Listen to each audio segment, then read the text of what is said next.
नमस्ते। आज बात करते हैं पूरनपुर गांव की। एक ऐसी कहानी जो एक डरावनी हवेली के खौफ से तो शुरू होती है, पर इसका अंत एक ऐसी दिल दहला देने वाली सच्चाई पर होता है जिसके बारे में किसी ने सोचा तक नहीं होगा। तो चलिए आज इस कहानी की परतों को एक एक करके खोलते हैं। और कहानी की शुरुआत होती है बस इसी एक आवाज से, गांव वालों के डर से। सोचिए, एक ऐसी हवेली जिसके पास जाने के ख्याल से भी लोगों की रूह कांप जाए। एक ऐसा खौफ जिसने पूरे के पूरे गांव को अपनी गिरफ्त में ले रखा था। पर सवाल यह है कि क्यों? आखिर ऐसा था क्या उस हवेली में? तो सबसे पहले बात करते हैं उस डरावनी हवेली की। देखिए, पूरनपुर वैसे तो एक बहुत ही खूबसूरत शांत सा गांव था। लोग अपनी सादा सी जिंदगी जी रहे थे, लेकिन इस सारी खूबसूरती के बीच गांव के एक कोने में खड़ी थी वो पुरानी हवेली। और यही हवेली थी गांव के सारे डर की असली जड़। और इस डर की वजह थी एक रहस्यमयी बुढ़िया। गांव वालों को लगता था, या कहिए वो मानते थे, कि हवेली में वही रहती है। बिखरे हुए सफेद बाल और मुंह से बस कुछ अजीब सी बातें दोहराती रहती थी।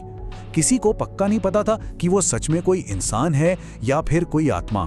बस उसके नाम का खौफ था जो पूरे गांव में फैला हुआ था।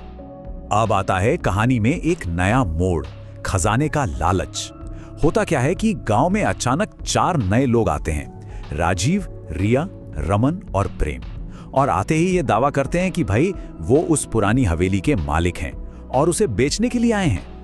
और यहीं पर इरादों का टकराव बिल्कुल साफ नजर आता है।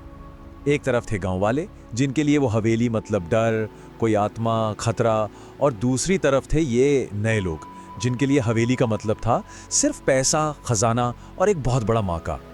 उन्होंने तो गांव वालों के डर को ये कहकर उड़ा दिया कि ये सब तो अंधविश्वास है। तो जब इन चारों का आमना सामना उस रहस्यमयी बुढ़िया से हुआ, तो उसने सिर्फ एक लाइन बोली, एक ऐसी लाइन जिसने पूरा खेल ही बदल दिया। उसने कहा, मैं खजाने की रखवाली कर रही हूं। खजाना, बस ये एक शब्द ही काफी था उन चारों के मन में लालच की आग भड़काने के लिए। और फिर क्या था, खजाने की ये बात तो गांव में जंगल की आग की तरह फैल गई। राजीव ने भी मौके का फायदा उठाया और गांव वालों से वादा कर दिया कि अगर खजाना मिला तो सबको उसमें से हिस्सा मिलेगा। और इसका नतीजा ये हुआ कि अगले ही दिन पूरे 101 गांव वाले, जी हां वही लोग जो कल तक उस हवेली के पास फटकने से भी डरते थे, खजाने के लालच में उनके साथ हवेली पहुंच गए। अब हम पहुंचते हैं कहानी के उस हिस्से में जहां संदूक का सच सामने आने वाला है। हवेली में खजाने की खोज बड़े जोर शोर से शुरू हो जाती है। पूरी भीड़ जो लालच में बिल्कुल अंधी हो चुकी थी, हवेली का कोना कोना छान मारती है। कहीं दीवारें तोड़ी जा रही हैं तो कहीं बगीचे में खुदाई चल रही है। और तभी हवेली के पिछले हिस्से में मलबे के ढेर के नीचे से कुछ सीढ़ियां नजर आती हैं। छिपी हुई सीढ़ियां जो सीधे एक अंधेरे तहखाने की तरफ जा रही थीं। बस ये देखते ही माहौल में एक अजीब सी सनसनी फैल जाती है। सब अपने अपने मोबाइल की टॉर्च जलाकर धीरे धीरे नीचे उतरते हैं। और फिर तहखाने के एक कोने में उन्हें वो चीज मिल ही जाती है जिसकी सबको तलाश थी, एक बहुत भारी पुराना लोहे का संदूक। और जैसे ही वो बुढ़िया उस संदूक को देखती है, वो तो मानो पागलों की तरह झूमने लगती है, चिल्लाती है, मिल गया, मेरा खजाना मिल गया। ये देखकर एक पल के लिए सबकी सांसें थम सी गईं। हर किसी की आंखों में सोने, चांदी, हीरे, मोती के सपने तैरने लगे। सबके दिमाग में बस एक ही सवाल घूम रहा था, आखिर उस संदूक में ऐसा क्या था? लेकिन संदूक में सोना, चांदी या हीरे जवाहरात नहीं थे।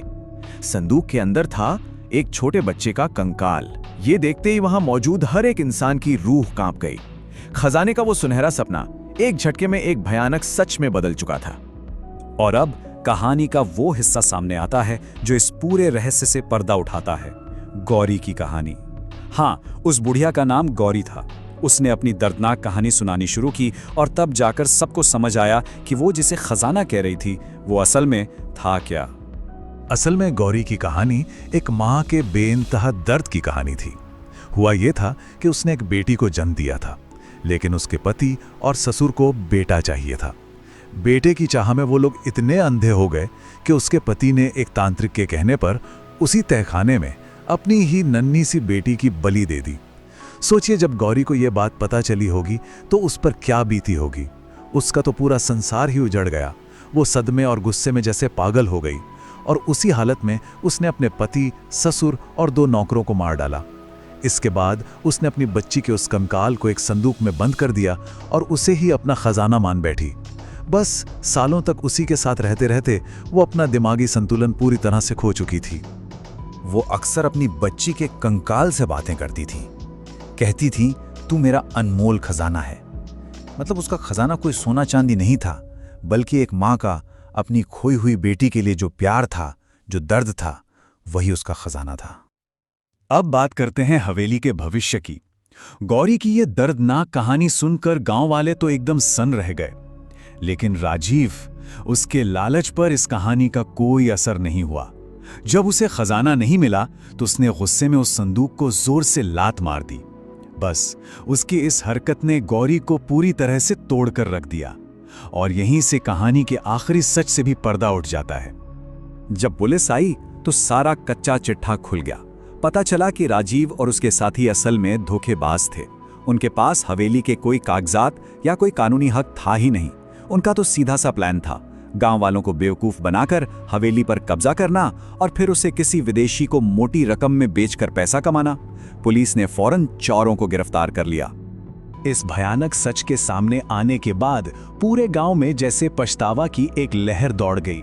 अपनी गलती का एहसास होने पर गांव वालों ने सबसे पहले उस मासूम बच्ची की आत्मा की शांति के लिए उसका पूरे विधि विधान से अंतिम संस्कार किया। गौरी को इलाज के लिए एक मानसिक चिकित्सालय भेज दिया गया और फिर पूरे गांव ने मिलकर एक फैसला किया। उन्होंने तय किया कि इस डरावनी जगह को अब उम्मीद की एक नई पहचान दी जाएगी। और जानते हैं उन्होंने क्या किया? जिस हवेली के नाम से पूरा गांव कांपता था, उसे एक गर्ल्स स्कूल में बदल दिया गया और उसका नाम रखा गया गौरी कन्या विद्यालय, एक मां की याद में।